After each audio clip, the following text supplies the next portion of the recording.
and then followed by the Pledge of Allegiance.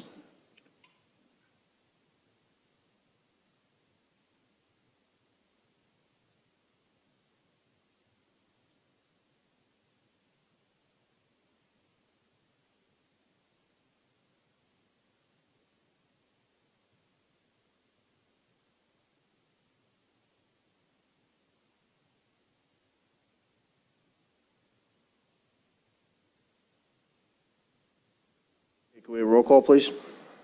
Cheney? Here. Menuda? Here. O'Donnell? Sassy? Here. Sierra? Stiganga? Here. Tortel? Here. Riskevich? Here. 6 present, 2 absent. Okay, thank you. First up, we have Rachel Wilson, Director, Youth Bureau. Request to accept and appropriate New York State Children and Family Services Safe Summer New York 2021 Youth Engagement Funding, $50,000. Legislative request number 146. Could I get a motion and a second, please? Tortel and Sassy. Okay. Rachel, it's all yours. Go ahead. Thank you, Mr. Chairman. This funding is from the New York State Office of Children and Family Services. It is dedicated for the cities of Newburgh and the city of Middletown for programming that happens during the summer, but also evenings and out of school time from now until December 31st. The funding will be considered retroactive to July 1st and goes until the end of the year. Okay, any questions? Okay, seeing none, I'll call the question. All in favor? Aye. Opposed? Okay, thank you. Have a good afternoon. You too. All right, next up, we have Nicole Anderson, Director of Community Development. Request to accept and appropriate HUD's Home Investment Partnerships Program, American Rescue Plan Home ARP funding, $4,247,538. This is legislative request number 145. Could I get a motion in a second, please? Cheney, Sassy? Okay, thank you. Go ahead. So these funds are part of the Home ARP, Home Investment Partnerships Program, American Rescue Plan funding. They will be used to address our county's homeless assistance needs by creating affordable housing, non-congregate shelter units, providing tenant-based rental assistance and/or supportive services.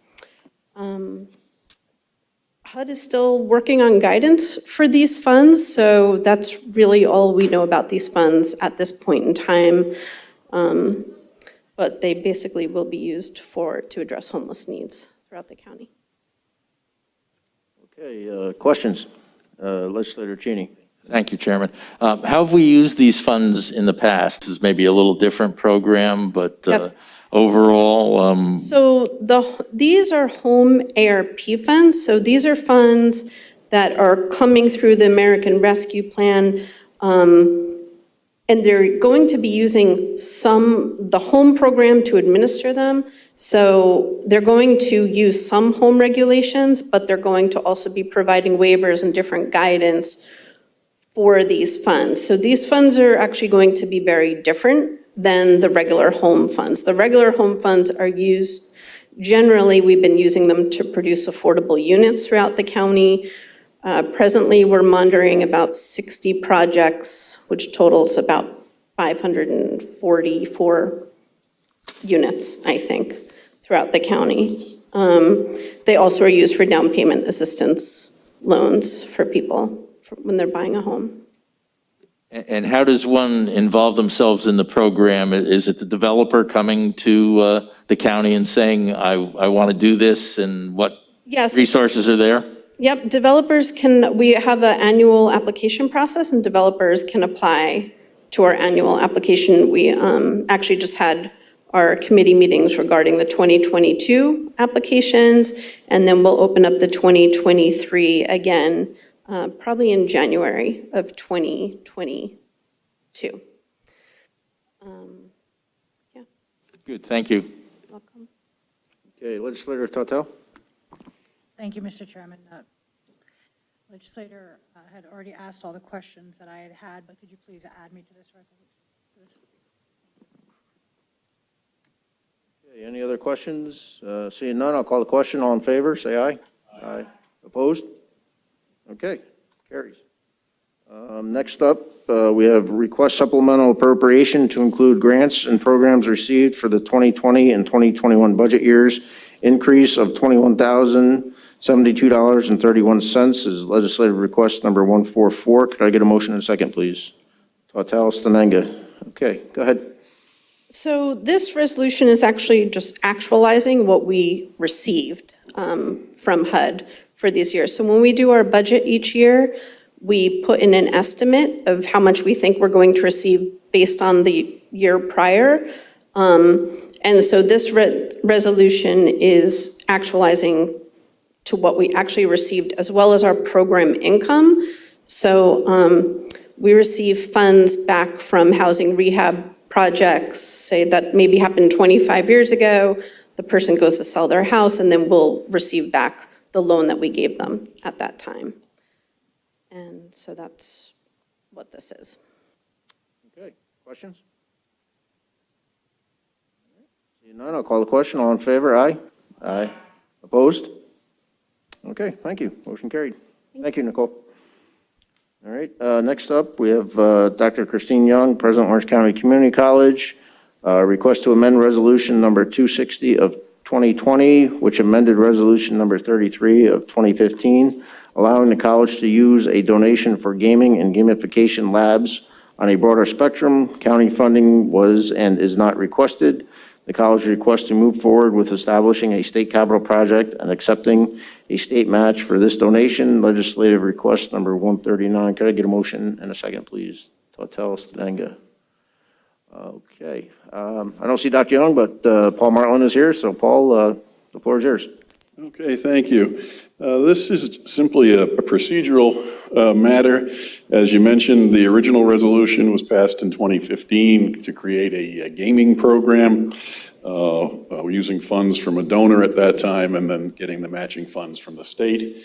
And as time went on, it became clear that the scope of the project might be expanded. So last year we came in with a request that we use those funds for a multimedia program as opposed to simply the gaming program. And the original donor acquiesced, and you folks all approved things. When we went for the state funding, we discovered that somewhere along the way there was supposed to have been a resolution passed approving the creation of the capital project that apparently never happened. So that is what the purpose of this resolution is, and as you mentioned, no additional funding is being requested. Questions? Legislator Tortel, go ahead. Thank you, Mr. Chairman. So the $100,000, is that the total amount, or is that the amount that we received from the donor, and then the grant amount is how much? The $100,000 is what we received from the donor, and the project would be $200,000, so that we'd get the $100,000 match from the state. And this $100,000 was originally intended to be used for the gaming program, but it needs to be done as a capital project? Is that? It needs to be done as a matching funds project, and the same donor donated money back in 2015 to create the multimedia program, and a separate donation to create the gaming program. As time has gone on, the multimedia program has prospered, and we felt that the money was better put to the use of supporting the multimedia program as opposed to the gaming program. Okay, so that's transferring the funds from that. Yes. And then is there anything with the state, have they balked at anything about transferring the matching grant? Nope, they were all set other than this procedural piece that was missing. Great, thank you. Thank you very much, Mr. Chairman. Okay, other questions? All right, seeing none, I'll call the question. All in favor? Aye. Aye. Any opposed? Okay, motion carries. Thank you. All right, next up, we have Lucy Joyce, Executive Director, Cornell Cooperative Extension, for an update on.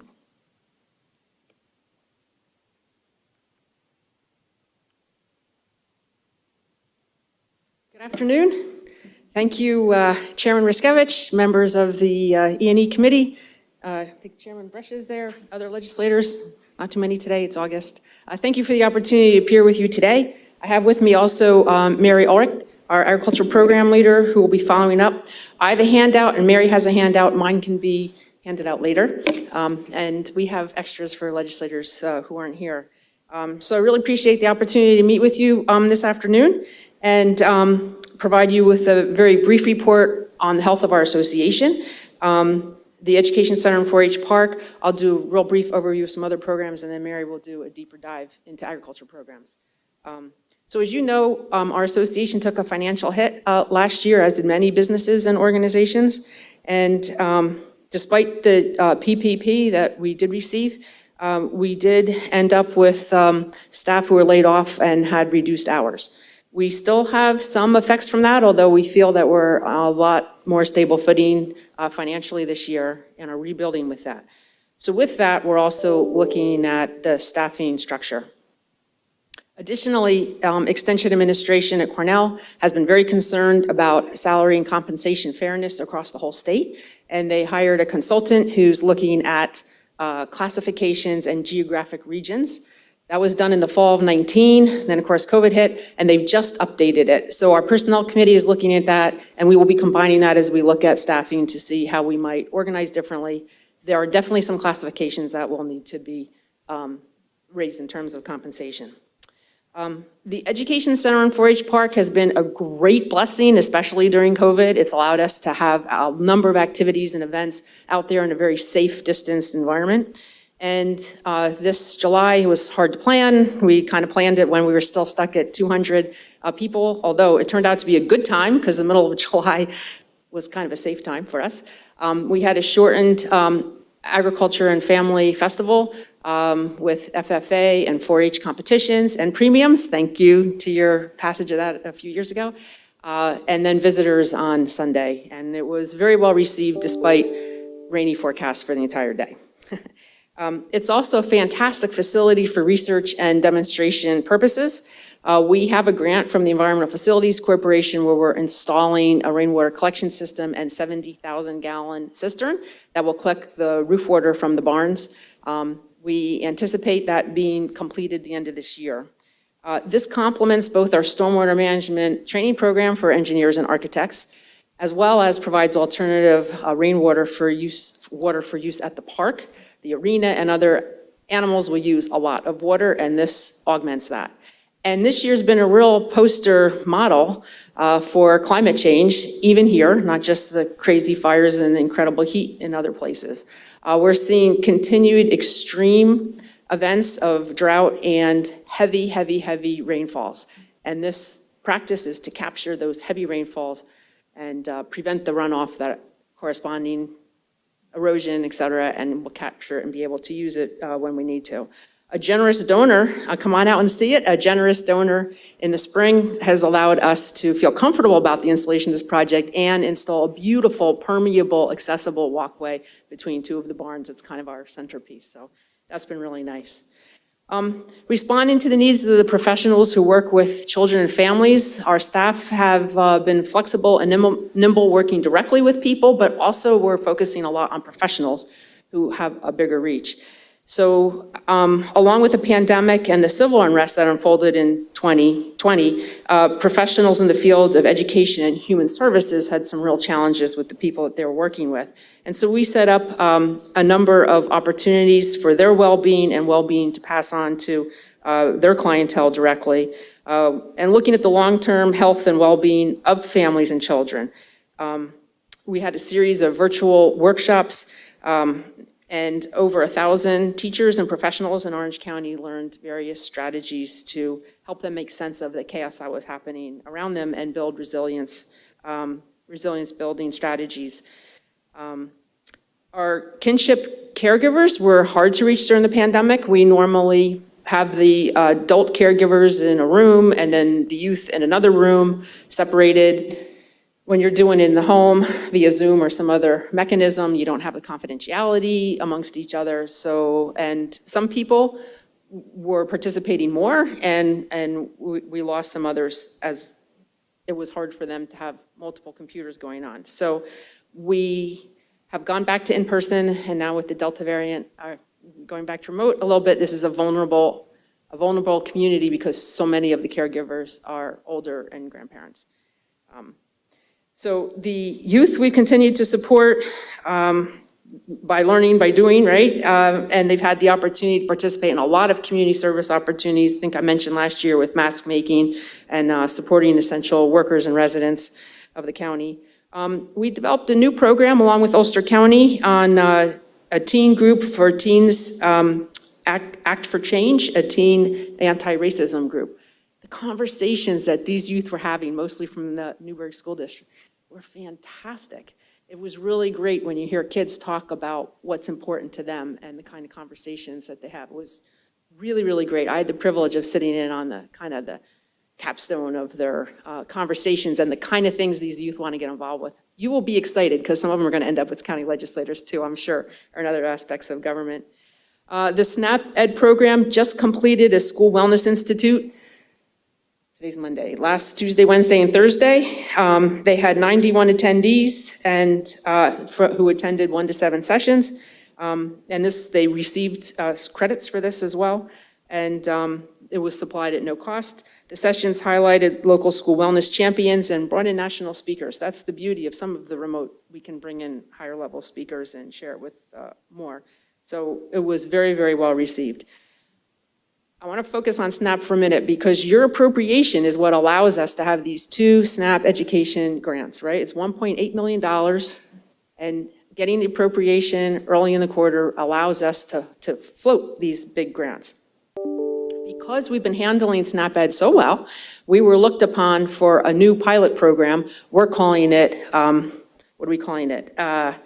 Rescued Eats. So we already have a gleaning program, and Mary will go into a little bit more on that. And we were looking at how do we, there's a lot of tomatoes right now. How do we make sure they don't go to landfill or compost bin? How do we get them to people in the winter? And this is a pilot program that we'll be working over the next 2.5 years now.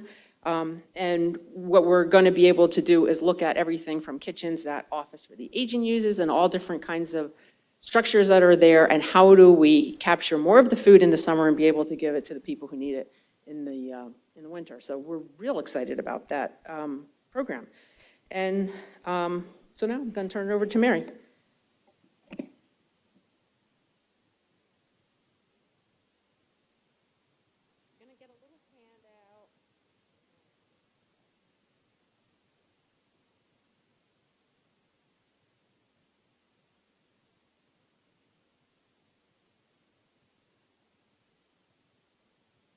There's a car and a tire. That's because it's all about where the rubber meets the road. And that's what this is going to be a lot about today, is how in the agriculture program, in education, and our outreach, it's about the rubber meeting the road, about research being applied, research interests being brought back up to the faculty, and helping get the word out and do some demonstrations and whatnot. So first we're going to talk about Nourish New York, because that leads into, Eats. And so Rescued Eats. Rescued Eats is about collecting all the bounty and not just distributing it right away, but figuring out where we have some gaps in terms of underutilized processing space, so that when we have too much, it can be frozen or canned or otherwise utilized for later use in the emergency feeding system. And so Nourish New York, we're sort of the weirdo in that, because we're not a soup kitchen or a food pantry, but we do have a contract with the New York State Department of Health. That's what pays for our gleaning program, or a big portion of it. And so we actually got Nourish New York money to spend, about $270,000 over the 3 rounds. 43% of that was spent on about 12 Orange County farms. 37% of that went to Orange County agencies, of which there's about 12. Each round it changes a little bit because who's in and who's out and who needs and who doesn't, or who has to provide. And about 50%, because those were the rules, had to spend about 50% of it on dairy products. And so we did that on about 6 dairy farms between Orange and Ulster counties over the 3 rounds. And that picture is Paul Altenberg. He's the pantry manager at Holy Cross Church in Slate Hill. And so there he's holding some of Freedom Hill or Vreeland's yogurt and buttermilk, as well as crates of vegetables to go to the families, because they only do a once a month. So the families get a lot during that month. And then next for gleaning, this year we distributed 497,000+ pounds delivered between us and the two agencies we work with elsewhere in the Hudson Valley. Around a little more than half of that was Orange County alone doing that distribution. We got 2 new trucks in the last year because we had saved our pennies from our donors after the past few years. So that cargo van, as well as a 18-foot refrigerated truck to replace the old one that was really on its last leg. Donations and collaborations because of COVID have been up.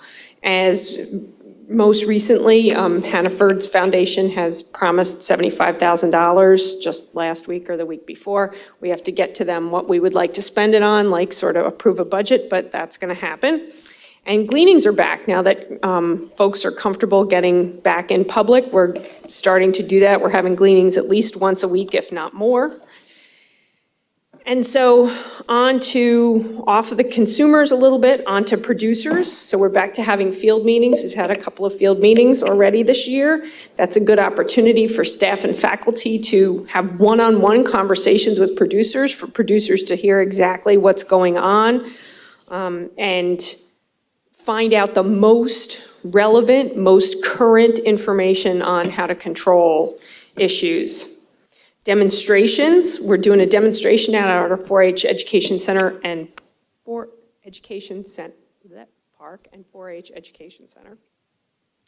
And, oh no, I got it wrong again, whatever. So we have a horse composting demonstration.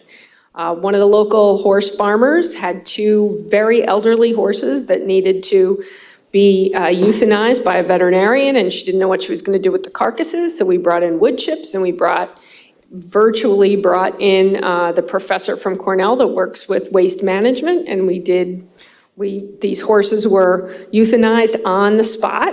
They were put on wood chips, then buried by wood chips, and in a couple of months, we're going to unveil them to, hopefully, because we're working on it, folks at DOT or other, so that they can see how to compost deer, either on-site or off. And so we have a full demonstration. You'll see that how quickly there'll be nothing left but bones, and how easily it is to do a smell-free, pest-free, problem-free composting of very large carcasses, as well as, and what the requirements would be for the wood chips and the space for raccoons and deer and whatnot. They'll get all that from the faculty member as well.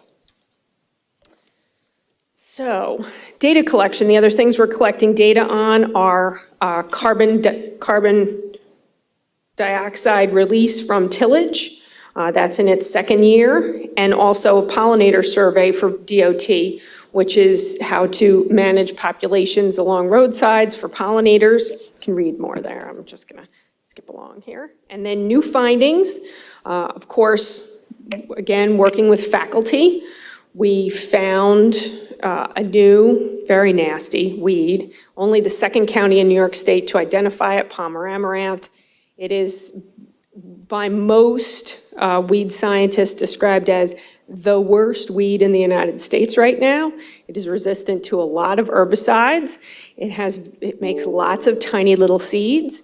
It reproduces in a way that genetic variability is high, so that resistance management is not something you can overcome easily.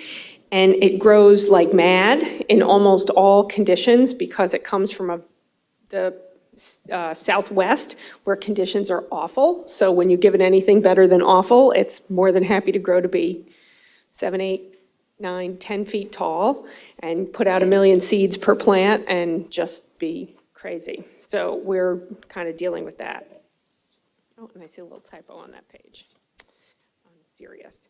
So other things that we do is get the research out to smaller new farmers that don't even know if they're quite farmers yet, as well as the public. Things like food safety, that's for everybody really, but we focus a lot on new farmers because they really need to be able to sell their product, because federal legislation requires anybody who's not the teeniest, tiniest farmer to do some things.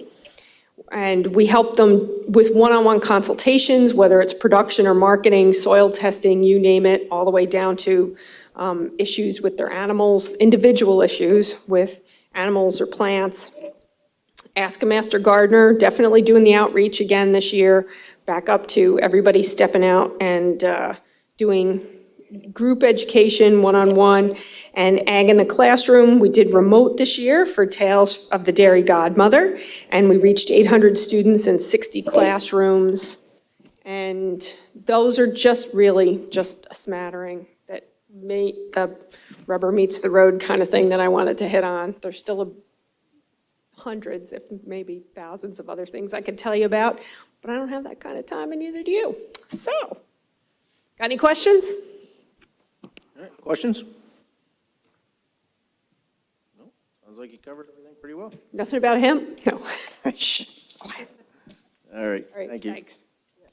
Thank you, Mary. And I just want to point out that our Bountiful Harvest celebration is coming up on October 1st, and one of your own, Rob Sassy, will be a cow milker this year, so be sure to support him, so. And thank you all. All right, thank you, Lucy. Next up, we have Bill Fioravanti, Director of Economic Development, for his monthly update. Bill? Thanks very much. This is still on, right? Can you hear me? Good, very good. Thanks as always for the opportunity to share what's going on. I'm going to breeze through a few different topics. You just stop me or at the end ask any questions about anything I cover or otherwise. First, just wanted to, I haven't talked in a few months about the fact that we're still providing ongoing support for local businesses, mostly small businesses, of course, during the pandemic. I mean, we're not out of it yet, unfortunately, and we're still fielding calls, several calls every week from small businesses looking for help with following up on PPP loan applications, looking for help with unemployment, either as an employer or employees. And Mr. Riskevich, I recently got a referral from you, and I get them from several legislators still continue to do that, so we appreciate that because it helps us help your constituents. We also work with Steve Knob's Department of Employment and Training, such to try and get resolution on whatever it might be, and some outside agencies. So we still are continuing to do that, and I think providing a vital service to those businesses. So I want to let you know that's still happening, and that we're still helping businesses, and encourage you to continue to send people our way that need help. So I know you continue to encounter businesses that are struggling, so we want to continue to help them. Speaking of, I mentioned PPP. PPP is pretty much those funds, those cycles are over, and to try and help bridge the gap after that. New York State announced an $800 million small business grant recovery program that came out in June. For early applicants are now just getting their awards letters and will be actually receiving payments in the next couple of weeks. There are grants from $5,000 up to $50,000. They have to be for small businesses, which is considered 100 employees or less, or micro businesses, which are 10 or less.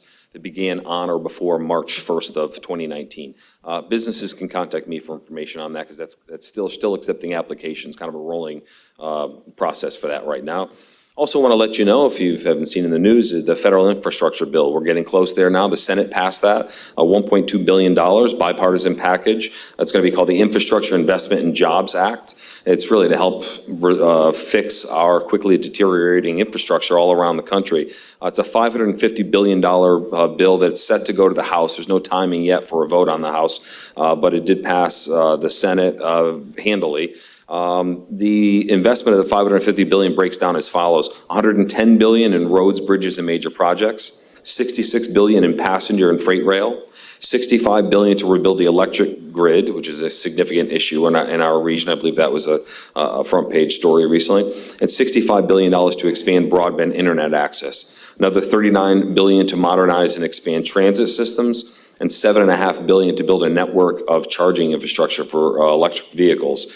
Lastly, $55 billion for water infrastructure, and $15 billion of that is specifically to replace lead pipes. So this, along with other grants that have been coming from the EPA, from the state for brownfield remediation, there's so much money flowing, and more going to continue to flow, especially when the infrastructure bill is ratified by both sides of Congress. We're going to see a lot of money flowing for our municipalities, and really, I think one of the roles of my department and all of us really engage in this work is to help make sure our towns, villages, cities, et cetera, take advantage of this, and that they can help rebuild their municipalities, again, their infrastructure, roads,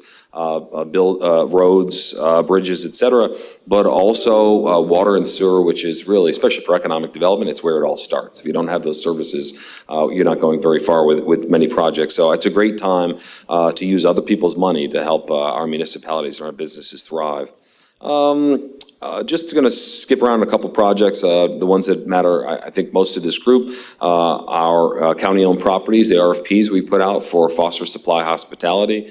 I attended their Architectural Review Commission meeting in the city of Newburgh last Tuesday. Man, that's a tough group, especially with all the new projects happening in Newburgh. I think they can be a little pickier and pick on little details. They were pretty rough on about 10 projects that went before them before Foster Supply came up. And Foster Supply showed their plans to not only renovate the buildings, but to add another story on top of the YMCA, including a rooftop structure that enclosed that would allow 360-degree views. And I could not believe how the ARC committee really gushed over those plans. And they called them exciting, and they really gave them very favorable response. And that's what we're seeing. Tomorrow evening is a public hearing. That was a public hearing for ARC, and a public hearing for the planning board in the city of Newburgh. That's tomorrow evening. That went right to public hearing. I frankly see that as the city's attempt to understand the importance of this project of helping it move forward. So they went right to public hearing, really as a matter of timing. So that again is tomorrow evening, and been working with the partnership, the Orange County Partnership, to help make sure we have people come out for that. It's that kind of project and it's that kind of time in the city of Newburgh, quite frankly. We're doing well enough, a lot happening where you're seeing that counter movement where people are really kind of banding together to try and oppose even what I will call a grand slam project right here, job creator, something that's really going to be a catalyst in that neighborhood, no question about it. So we're making sure we have people that are coming out for that. So public hearing for planning board tomorrow evening. And then they're also, as I mentioned last month, applying for some tax relief on property taxes that we estimate, our real property department estimates, will be $1.1 to $1.2 million a year right out of the gate. So after investing $25 million in these three buildings in the midst of a pandemic in the city, in hospitality, they're looking for a little relief so that out of the gate they're not hammered with $1.2 million after such a huge investment. So, but again, that support seems to be there. Anytime we're calling for people to come show their support, they're more than eager to do that because they understand how positive this is for the city and for the county as well. Camp LaGuardia, just briefly touch on that. We continue to have interest there. Mr. Poore and I have fielded other interest, and there's actually someone that's presented a foreign FDI, foreign direct investment opportunity, someone from outside the country that is interested in the property and wants it to explore a hospitality project on that site. So the interest is still there, which is really what I'm here to tell you. And I think as time goes on, as Mr. Poore has predicted for a long time, once Legoland is open, it is now, and really is thriving as we're seeing, that property becomes even more valuable, and the interest continues to grow there. Beyond that, I'll touch on Hudson Valley employment because I touched on that recently. The June 21 unemployment rate for the Hudson Valley region is 5.1%. In Orange County, it's 5.2%, so just a tick up from that. The regional number is up from 4.7% in May of last year, but down from 12.3% in June of 2020. It shows where we were when we really got into the depths of the pandemic. And in June of this year, there were 47,000 unemployed in the region, up from 52,000 in May and down from 139.8 thousand in June of last year. Year over year in June, the labor force decreased by 12,000 or 1.1%. I should add, following up on a topic I elaborated on last time, the pandemic unemployment assistance, the PUA, that's the extra $300. It used to be the extra $600 a week. That does expire on September 8th. So I think we're going to see a huge influx of available workforce into the market in that time. Lastly, as I've kind of alluded to anecdotally here a couple times, it's important that this department and the county collaborate with the other agencies in economic development. We've done a lot of that. Most recently, I've worked a lot with the Orange County Chamber.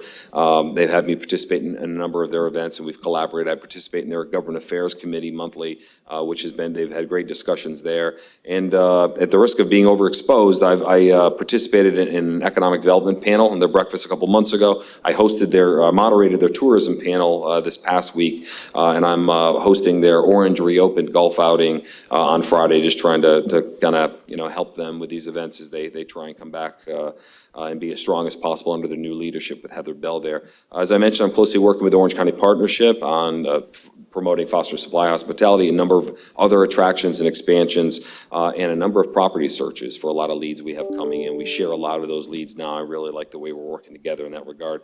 We've also collaborated on a few projects with HVEDC, And obviously, I don't think I could be working any more closely with the Orange County IDA. So, and I won't take any Mr. Torelli's steam on that subject, but I'd be available for any questions on that subject as well.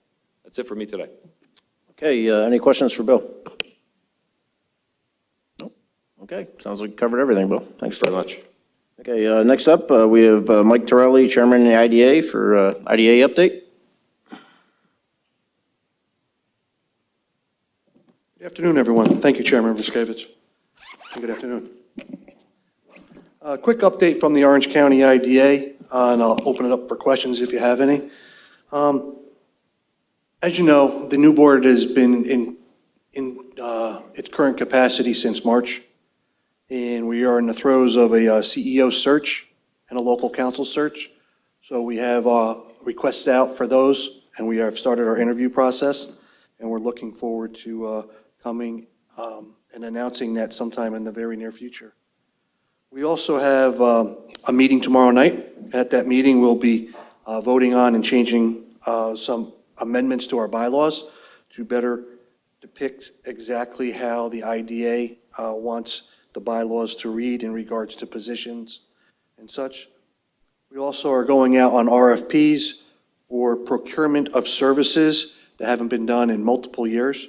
We're going to be going out with an RFP on our labor analysis consultant, our bond counsel, and our financial consulting financial firm. We also continuing to tighten the belt and keep our costs at a minimum. To date, in the past, we've said it was at least $1.5 million of savings that we instituted almost instantaneously. We believe that number is approaching or surpassing $2 million. We'll have more information on that tomorrow when the financials are voted upon.